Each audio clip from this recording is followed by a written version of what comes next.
ब्रेकनंतर स्वागत. पाहूया पुढची बातमी. मुंब्रातील 10 वर्षीय चिमुकलीच्या बलात्कार आणि हत्येप्रकरणातील आरोपीला फाशी द्या या मागणीसाठी मुंब्र्यातील महिला आक्रमक झाल्यात. ठाणे कोर्ट परिसरात महिलांनी या संदर्भात राडा घातलाय. आरोपी अकबरला कोर्टात आणताच त्याच्यावर झालेला हल्ला आणि विरोध करण्याचा इथे प्रयत्न करण्यात आला. एसपी पक्षाच्या महिलांनी केला. आरोपी अकबरवर हल्ला आणि विरोध करण्याचाही इथे प्रयत्न करण्यात आलेला आहे. चोख पोलीस सुरक्षा व्यवस्थेमुळे आरोपी अकबरवर हल्ला करता आला नाही, त्यामुळे इथल्या महिला आक्रमक झाल्यात. आरोपी अकबरने एका 10 वर्षाच्या मुलीवर बलात्कार करून तिची हत्या केली होती. याच आरोपी अकबरला आज कोर्टात हजर करण्यात आलं होतं. त्याच संदर्भात इथल्या महिला आक्रमक झालेल्या आहेत. राष्ट्रवादी शरदचंद्र पवार पक्षाचे कार्यकर्ते देखील इथे जमलेले आहेत आणि ते देखील इथे आंदोलन करतात. आपले प्रतिनिधी अजित मांढरे आपल्यासोबत जोडले गेलेले आहेत. त्यांच्याकडून आपण अधिकची माहिती घेऊयात. अजित, तिथे काय नेमकं सुरू आहे? अकबरला पोलीस सुरक्षा व्यवस्थेमध्ये आता कोर्टातून पुन्हा पोलीस स्टेशनमध्ये तिकडे नेलेलं आहे. दरम्यान ज्यावेळी आज अकबरची पोलीस कोठडी संपली होती म्हणून त्याला कोर्टामध्ये हजर केलं असता अचानकपणे काही मुस्लिम महिला ज्या आहेत त्यांनी अकबरवरती हल्ला करण्याचा प्रयत्न केला. पण पोलीस मोठ्या संख्येने होते आणि पोलिसांचा बंदोबस्त होता, त्यामुळे त्याच्यापर्यंत त्या महिला पोहोचू शकल्या नाही. परिणामी महिलांनी कोर्टाच्या आवारातच मोठ्या प्रमाणामध्ये हंगामा करायला सुरुवात केला, विरोध करायला सुरुवात केला. ज्या पद्धतीनं मुंब्र्यामध्ये या अकबरने 10 वर्षीय मुलीवरती बलात्कार करून तिची निर्घृण हत्या केलेली आहे, या सगळ्या गोष्टीचा विरोध करण्याकरता या राष्ट्रवादी काँग्रेस पक्ष शरद गटाच्या महिला होत्या आणि त्यांनी कोर्टाच्या आवारातच त्याच्यावरती हल्ला करण्याचा प्रयत्न केला. त्याचबरोबर त्याचा विरोध देखील मोठ्या प्रमाणात केला. ही घटना घडल्यानंतर संपूर्ण मुंब्र्यामध्ये ज्या प्रकारे संतापाची लाट आहे आणि विशेष करून महिलांनी भरपूर संताप व्यक्त केलेला आहे, तो अजूनही संताप कायम आहे असंच दिसतंय. आणि राष्ट्रवादी काँग्रेस शरद पवार पक्षाच्या ज्या महिला आहेत त्यांनी त्यांना संताप जो आहे तो थेट कोर्टाच्या आवारातच व्यक्त करत त्या ठिकाणी विरोध केलेला आहे. दुसरीकडे आता अकबर जो आहे त्याचा या प्रकरणी पुढे तपास सुरू आहे. यामध्ये आणखीन कोण आहे का याबाबत मुंब्रा पोलीस तपास करतायत का अकबरने एकट्यानेच हे कृत्य केलेलं आहे. आणि या सगळ्या पार्श्वभूमीवरती अकबरला न्यायालयातून त्या ठिकाणी कोठडी दिली जाईल का त्याला न्यायालयीन कोठडी दिली जाईल हे स्पष्ट होईल. नक्कीच अजित, धन्यवाद आपण दिलेल्या माहितीसाठी. तर मुंबईच्या प्रभादेवी उड्डाणपुलाचं काम लवकरात लवकर सुरू करावं अशी मागणी स्थानिक रहिवाशांनी केली आहे. शिवडी वरळी कोस्टल रोडला जोडणारा हा ब्रिज महत्त्वाचा दुवा ठरणार असल्यानं या मार्गावरील वाहतूक नियंत्रणात येईल असा विश्वास प्रशासनाला आहे. मात्र या पुलाची निर्मिती करतेवेळी पर्यायी मार्ग उपलब्ध करा असं वाहन चालकांचं म्हणणं आहे. प्रभादेवीच्या पूर्वेला KM, टाटा असे जवळपास 7 मोठी रुग्णालये आहेत. या ब्रिजचं तोडकाम केल्यास पर्याय म्हणून करी रोड किंवा चिंचपोकळी ब्रिजचा वापर करावा लागणार आहे. हे बंद झालं तर ट्रॅफिक तर जामच होणार ना, पण ते करायला पाहिजे, गरजेची आहे ना. ते दुसरा अटल सेतूचं ब्रिज आणणार आहेत ते पण गरजेची आहे. मग ते बंद होणार, त्रास होईल थोडा दिवस, पण काम तर पुढे चांगलंच होणार ना. आम्हाला स्थानिक रहिवाशांना इथे प्रॉब्लेम होणार आहे यायला जायला. ईस्ट वेस्टला जायला एकच ब्रिज आहे.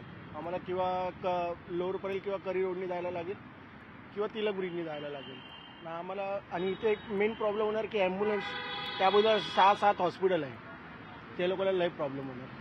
बाकी आम्ही तर चालत जाऊ शकतो स्टेशननी, रेल्वे ब्रिजनी. वरली टू नावाशेवाळ्याचा तो ब्रिज आहे तो पण इथूनच जाणार आहे. तो त्याचं जेव्हा काम चालू होईल तेव्हा याला प्रॉब्लेम होणारच आहे. तर एकत्र दोघी झाले तर बेस्ट आहे आणि जेवढा लवकर झाला तेवढं बेस्ट आहे. इथून जायला भरपूर प्रॉब्लेम होतो. येण्या जाण्याचा रस्ता ट्रॉफिक असतं. हा ब्रिजवरून रात्रीच्या वेळेस काय दिसत पण नाही, काय नाही. ब्रिज पडाय झालेला आहे, कधी धोका होऊ शकतो. येण्या जाण्याचा म्हणजे रात्री गाड्या बिड्या करून रस्ता क्रॉस करायचा म्हटलं तरी आम्हाला भरपूर प्रॉब्लेम होतो. ब्रिजच नाही इथून तर काय करणार आम्ही. आता हा ब्रिज सोडला जाईल, नवीन ब्रिज होणार, त्यावेळेस आम्हाला त्यावेळेस ब्रिज लवकरात लवकर केला तर आम्हाला सुविधा चांगल्या होतील. तर हा सगळ्यात मोठा प्रॉब्लेम आहे की इथून जाणाऱ्या येणाऱ्या खूप त्रास होणार. एकतर लोअर परेल, दादर ह्या 2च पर्याय आहेत, त्याच्यामुळे दुसरा पर्याय आहेच नाही. एकतर ट्रॅफिक, आता इथं स्थानिक लोकांचा तर एवढा प्रॉब्लेम आहे की विचारू नका. कारण इथून जर जायचं झालं तर त्यांना एकतर दादरवरून, आता KMला जायचंच असेल तर दादरवरून जावं लागेल किंवा लोअर परेल पुलावरून करी रोड किंवा करी रोड ही सिंगल केला तर तो चिंचपोकळीवरून फिरून जावं लागेल. सगळ्यात मोठा प्रॉब्लेम आहे. जर हा ब्रिज बंद करणार असतील तरी उत्तम आहे. ब्रिज बंद करून पूर्ण डेव्हलप करतील ना तर जास्त फायदा आहे. तर मुंबई मेट्रो 2Bच्या ट्रायल रनला सुरुवात झाली आहे. ही मुंबईच्या पश्चिम उपनगरातून ते थेट पूर्ण उपनगरांसह हार्बर लाईनला जोडणारी ट्रेन आहे. सध्या यातील पहिला टप्पा म्हणजेच डायमंड गार्डन ते मंडालेपर्यंतचा ट्रायल रन सुरू केला आहे. डिसेंबर महिन्यापर्यंत ही ट्रेन प्रवाशांसाठी खुली केली जाऊ शकते.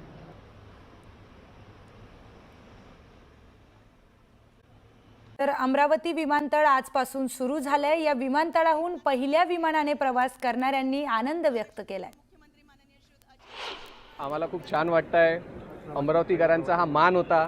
मागच्या गेल्या 20 ते 25 वर्षापासून रखडलेला हा आमचा प्रोजेक्ट आज फायनली पूर्ण झाला आहे आणि त्याचा साक्षीदार म्हणून आम्हाला आज पहिलाच प्रवास करायला भेटतो. याचा खूप आनंद आहे. तर इतकी आहे की तिकीट कधी काढलं काय झालं मला आता आठवत नाही आहे. माझ्या डोक्यात फक्त आता सुरू आहे की अमरावतीत जे एअरपोर्ट झालं आहे त्याच्यानी मी 2-2.5 पुढच्या 1 तास 40 मिनिटामध्ये मुंबईला पोहोचणार आहे. बऱ्याच वर्षापासून या क्षणाची आतुरता होती सगळ्यांना आणि आज जाऊन हा क्षण आमच्यासाठी खरा होतो आहे. आणि कुठे ना कुठे इतक्या वर्षांपासून असं जी एक मागणी होती की विदर्भाला कुठे ना कुठे डावलल्या जात आहे, तर विदर्भाच्या प्रगतीच्या दृष्टीने सुद्धा हा एक खूप महत्त्वाचा दिवस आहे आणि याचे प्रवासी होण्याचा आम्हाला नक्कीच आनंदपूर्ण संधी मिळालेली आहे. दरम्यान अमरावती विमानतळाचं आज मुख्यमंत्री देवेंद्र फडणवीस यांच्या हस्ते उद्घाटन झालंय. यावेळी जाहीर भाषणात मुख्यमंत्री देवेंद्र फडणवीसांनी पंतप्रधान मोदी आणि केंद्रीय मंत्र्यांचे आभार मानलेत. दरम्यान सरकारच्या विकासाच्या कामगिरीचा उल्लेख करताना आमचं डबल इंजिनसह डबल बूस्टर सरकार असल्याची माहिती फडणवीसांनी दिली आहे. तसेच महाराष्ट्र आता थांबणार नाही, महाराष्ट्राला आणखी वेगाने पुढे जायचंय असंही फडणवीस म्हणाले. दरम्यान अमरावतीला विमानतळामुळे नवीन ओळख मिळाली आहे. तसेच अमरावतीत आता टेक्स्टाईल पार्क उभारणार असून त्यामुळे उद्योगाला चालना मिळणार असल्याचा विश्वास फडणवीसांनी व्यक्त केला. तसेच जिथं विमानतळ असतं तिथे उद्योजक जातो, त्यामुळे उद्योग हवे असतील तर एअर कनेक्टिव्हिटी ही तितकीच महत्त्वाची आहे असंही वक्तव्य मुख्यमंत्र्यांनी केलं. डबल इंजिनचं सरकार असलं म्हणजे काय होतं, इथे यहाँ पर नायडू जी केवल डबल इंजन की सरकार नहीं, हमारी डबल इंजन विद डबल बूस्टर सरकार है. 2 इंजन भी और 2 बूस्टर भी साथ में है, इसलिए बहुत तेजी से हमारी सरकार चलती है और हम तीनों मिलकर इस महाराष्ट्र को आगे ले जाने का प्रयास कर रहे हैं. महाराष्ट्र को विकसित महाराष्ट्र में परिवर्तित करने का प्रयास कर रहे हैं.